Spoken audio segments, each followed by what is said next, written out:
Hi மஞ்சு. Hi. EVM machine hack செய்யப்படுவதாக புகார் எழுவது புதிதில்லை என்றாலும் தற்போது மும்பை வடமேற்கு தொகுதியில் அரங்கேறிய சம்பவங்கள் புகாருக்கு வலு சேர்த்ததோடு மட்டுமல்லாமல் மொத்தமாக வாக்குப்பதிவு இயந்திரம் மீதான நம்பகத்தன்மையையே கேள்விக்குள்ளாக்கியுள்ளது. என்ன வேணா நடக்கட்டும், நான் சந்தோஷமா இருப்பேன். உசுருக்கு வரணும் வேணும், உல்லாசமா இருப்பேன். என்ன அமெரிக்காவில் தேர்தல் முறைகேடுகள் நடந்ததாக சுயேச்சை வேட்பாளர் புகார் கூறியதை சுட்டிக்காட்டி இவிஎம் மிஷின் ஹேக் செய்யப்படலாம் என்பதால் அவற்றை அகற்ற வேண்டும் என பெரும் பணக்காரர் எலான் மஸ்க் கூறியிருந்தார். மஸ்கின் குற்றச்சாட்டு அமெரிக்காவுக்கு வேண்டுமானால் பொருந்தலாமே தவிர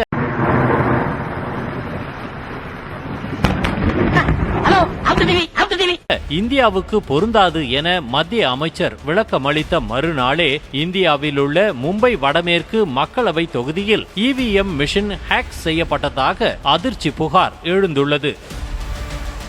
அதாவது மும்பை வடமேற்கு தொகுதியில் பாஜக கூட்டணியில் ஏக்நாத் ஷிண்டே அணி வேட்பாளர் ரவீந்திர வைக்கருக்கும் உத்தவ் தரப்பு சிவசேனா அணியில் அமோல் கிருத்திகரும் போட்டியிட்டனர். வாக்கு எண்ணிக்கையில் இருவருக்கும் கடும் இழுபறி நீடித்த நிலையில் கடைசியாக வெறும் 48 வாக்குகள் வித்தியாசத்தில் பாஜக கூட்டணி வேட்பாளர் வைக்கர் வெற்றி பெற்றதாக அறிவிக்கப்பட்டது. கோரிக்கன் பகுதியில் இருந்த வாக்கு எண்ணிக்கை மையத்தில் மாலை 5 மணி நிலவரப்படி உத்தவ் தாக்கரே தரப்பு வேட்பாளரான அமோல் கிருத்திகர் ஒரு ஓட்டு வித்தியாசத்தில் முன்னிலையில் இருந்த நிலையில் 6:30 மணிக்கு முடிவு அறிவிக்கும் போது பாஜக கூட்டணி வேட்பாளர் வெற்றி பெற்றதாக அறிவித்தது சந்தேகத்திற்கு ஆரம்ப புள்ளியாக மாறியுள்ளது. அதேபோல ஒவ்வொரு சுற்று முடிந்ததும் வாக்கு விவரம் அறிவிக்கப்பட்டு வந்த நிலையில் 19வது சுற்றுக்கு பிறகு அந்த அறிவிப்பும் நிறுத்தப்பட்டதும் பூதாகரமாகியுள்ளது.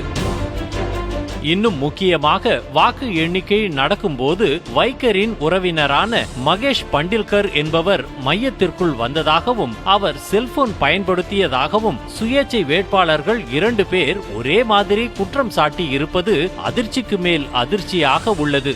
வாக்கு எண்ணிக்கை மையத்திற்குள் செல்போன் பயன்படுத்தவே தடை இருக்கிறது என்ற நிலையில் அங்கிருந்த தினேஷ் கௌரவ் என்ற ஊழியர் மங்கேஷ் பண்டில்கருக்கு செல்போன் கொடுத்ததாக கூறப்படுகிறது.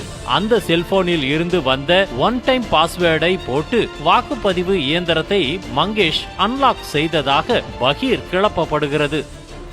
வாக்குப்பதிவு இயந்திரத்தை அன்லாக் செய்து வாக்குகளை மாற்றியமைத்து மோசடி செய்திருக்க கூடும் என சந்தேகம் எழுந்திருக்கும் நிலையில் வாக்குப்பதிவு இயந்திரத்தை வைஃபை, ப்ளூடூத், இன்டர்நெட் என எந்த ஒரு வயர்லெஸ் தொடர்புகள் மூலம் இணைக்க ஒரு துளி கூட வாய்ப்பே இல்லை எனவும் இவிஎம் மிஷினை ஹேக் செய்ய வாய்ப்பே இல்லை எனவும் மும்பை வடமேற்கு தொகுதியின் தேர்தல் நடத்தும் அதிகாரியாக இருந்தவரும் விளக்கம் அளித்துள்ளார். அத்தோடு முதலில் அமைதியாக இருந்துவிட்டு புகார் விவகாரம் தீவிரமடைந்ததும் 10 நாட்கள் கழித்து தேர்தல் நடத்தும் அதிகாரி போலீசிலும் புகார் அளிக்க தேர்தல் விதிகளை மீறி வாக்கு எண்ணிக்கை மையத்தில் செல்போன் பயன்படுத்தியதாக மட்டும் மங்கேஷ் பண்டில்கர் மீதும் தினேஷ் கௌரவ் மீதும் வழக்கு பதிவு செய்யப்பட்டுள்ளது. வாக்கு எண்ணும் மையத்தில் செல்போன் பயன்படுத்தியது ஏன்? மையத்தில் இருக்கும் சிசிடிவி காட்சிகள் எங்கே சென்றது? வாக்கு எண்ணிக்கை நடக்கும் போது வெளியாட்களை உள்ளே அனுமதித்தது ஏன் என அடுக்கடுக்காக எழும் கேள்விகளுக்கு பதில் சொல்ல வேண்டிய கட்டாயம் தேர்தல் ஆணையத்திற்கு ஏற்பட்டுள்ளது.